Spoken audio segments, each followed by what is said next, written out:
3 aged care residents are among 16 new locally acquired cases of COVID detected in New South Wales. The Premier says the next few days are critical if the state is to avoid an extension of lockdown. And as Claire Campbell reports, contact tracers are wary of a new threat. The most dangerous place to now contract COVID-19 is in your home, authorities say, with evidence the lockdown is now working. 13 of the 16 new cases recorded today were isolated for the entirety of their infectious period. In the majority of the COVID pandemic, the most dangerous places to get the virus have been in hotels, clubs, pubs, restaurants, hospitality places where people forget that they should be a little distant. But right now, the most dangerous place is actually our homes. Aussies tend to think of their home as their castle, but right now it can be COVID central. 3 of the new cases are residents at aged care facility Summit Care in Baulkham Hills. A man and woman in their 80s and a man in his 90s contracted the virus after 2 staff tested positive earlier this week.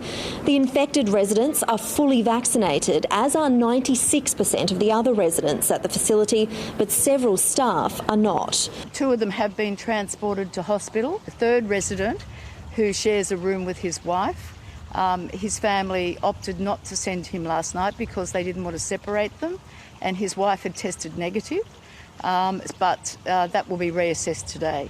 3 more cases have also emerged from Great Ocean Foods, and the southwestern Sydney suburbs of Auburn and Fairfield are also on high alert, with locals urged to get a test even if they have no symptoms.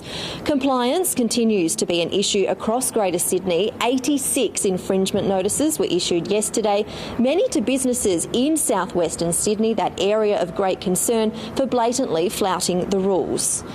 The Premier, Gladys Berejiklian, says the numbers are heading in the right direction, but warns they could still bounce around for several days yet, and it's too early to say when the lockdown will be lifted. Whilst the numbers overnight are very encouraging compared to the previous day, we know that they still have a potential to bounce around, and we still know that the next few days are absolutely critical. Western Australia has recorded 1 new local case today. He's the partner of a previous case and has been in quarantine since June 26. The state's health minister says the man doesn't present a health risk to the community. More than 6,000 tests were conducted yesterday. He did test negative initially. I think that was on the 26th of June. He became unwell on the 1st of July, or symptomatic on the 1st of July. Was tested yesterday and came up positive. He obviously had a first test as a close contact of case 1023, and upon feeling unwell, got tested.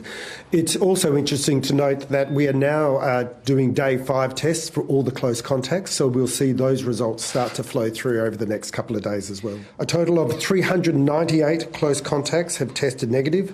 Of the 2,838 casual contacts, 2,462 have tested negative so far.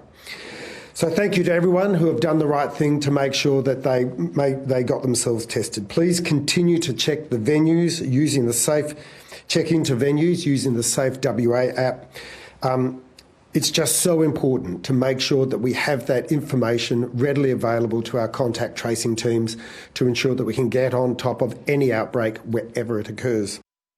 Residents of Brisbane and Moreton Bay are enjoying their first day out of lockdown today, but restrictions are still in place for much of Queensland. It comes as the state records just 1 new case of local transmission. Elizabeth Cramsey reports from Brisbane. So we did have 2 cases overnight. One was in hotel quarantine. This case was in home quarantine. So they're a close contact of somebody in relation to the Greek Community Centre cluster.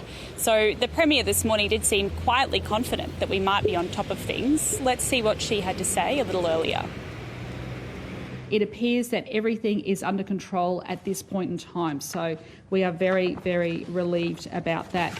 Can I thank Queenslanders for doing the right thing? I know that it's a big ask for people in those southeast LGAs and Townsville to continue wearing their mask and checking in, but we do need to all stick together for the next 12 days.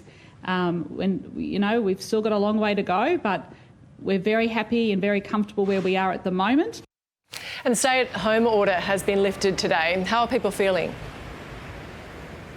Yeah, the atmosphere here in Albion this morning is definitely busy. We were actually down at the Stradbroke Island ferry terminal a little earlier today, and there were cars queued for metres and metres and metres outside the centre. So people are definitely taking control of freedom and taking advantage of what the lockdown lifting has to offer. I think that'll continue for the next day or two at least. In Australia, yeah, first time in 2 years actually, so... Making the most of not being in lockdown? Yes, definitely. We're really enjoying being out of lockdown already. So even though it's only just happened. But going over the Stradbroke, do some fishing and camping. So we booked a cabin over there. We're actually from Toowoomba. So yeah, we're hoping that after this lockdown it'll all open up again for us in time, and it has. So it's great. The weather was bad. It was just everything sort of came at once. But so now the sun's out. The lifts, everything's been lifted. Happy days. Happy days. So lots of happy families today heading out over to the island and just making do with what's left of school holidays now that we're out of lockdown. Quarantine-free travel will resume from midnight between New Zealand and Tasmania, the ACT, South Australia and Victoria. The travel bubble was paused last weekend in response to the growing number of COVID cases being reported across Australia. Travellers must return a negative test to enter New Zealand if they've been in Australia for more than 72 hours. There is no fixed date for Australians under the age of 40 to receive a Pfizer vaccine. Under 40s can elect to receive the AstraZeneca jab, but health authorities are advising them to hold off until Pfizer doses are available. Insider's host David Spears has asked frontbencher Simon Birmingham how long they could be waiting. We'll make those decisions working with the health authorities in terms of when to open up in that regard. Not only do we have more doses coming into the country just to be of clear, Pfizer, there is no date for them at the moment? There's not a fixed date that I can give you now, but as we move through those different priority cohorts, as I said, 70% of over 70s. So that means you can look at that cohort and say we are very close to achieving optimal outcomes there. Obviously, we want more to do so, but huge outcomes in terms of 70% of that cohort. Victorian health officials say it's too early to decide whether to scrap mask wearing indoors, as the state records its fourth consecutive day without any new local infections. Tightened restrictions are expected to remain in place until at least Thursday, including caps on gatherings and density limits in venues. Health Minister Martin Foley says the outbreaks in Sydney and Melbourne show mask wearing is vital. As we've seen in New South Wales at the moment, and as we've seen in Victoria, mask wearing is a very important component of making sure that we cut off chains of transmission of the virus. In the May-June outbreaks that we're just at the end of mopping up now, 25% of those outbreaks were in indoor workplace settings. Masks play a role in keeping under control those potential workplace transmissions. A National Cabinet roadmap hopes to put an end to the cycle of lockdowns, only using the measure when deemed necessary. Paul Griffin from Mater Health says vaccines are the key to opening the nation back up again. I think at the moment we're facing some pretty big issues with the vaccine rollout. I think the communication in recent times and of course the supply remain huge issues we have to overcome. The supply issue should be alleviated fairly soon. I think we're going to get more Pfizer vaccine in the next month or two. We should have Novavax online by the end of the year, and we'll also get Moderna. So, I just think we need to focus now on making sure we get our messaging right, make sure people understand just how important the vaccine is, so that when we get those supplies, we can get everybody vaccinated really quickly.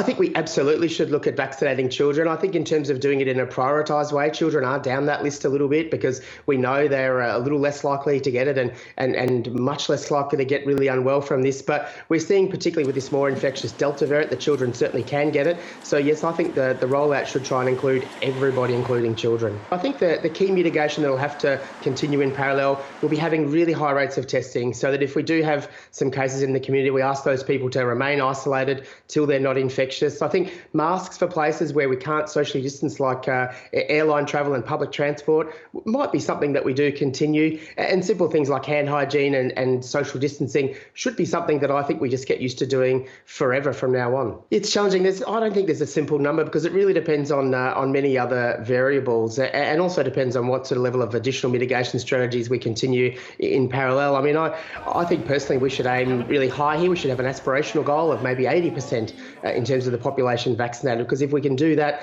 then we know that everyone who's vulnerable or may not respond to the vaccine or can't have it will be protected by those around them that have had the vaccine. So, I think that should certainly be our target. If we aim high, then we'll certainly get to enjoy a lot of freedoms that being protected has earned us. People that are fully vaccinated can still get the infection, but they're much less likely to do so, and they're much less likely to get sick if they do. So I think quarantining those sort of people at home makes sense. Obviously, there'd need to be some checks and balances in place to make sure they're following the rules at home, and they'll still need to be tested, so we find each and every case. But yeah, I think it's absolutely the right thing to do to allow those people to quarantine at home.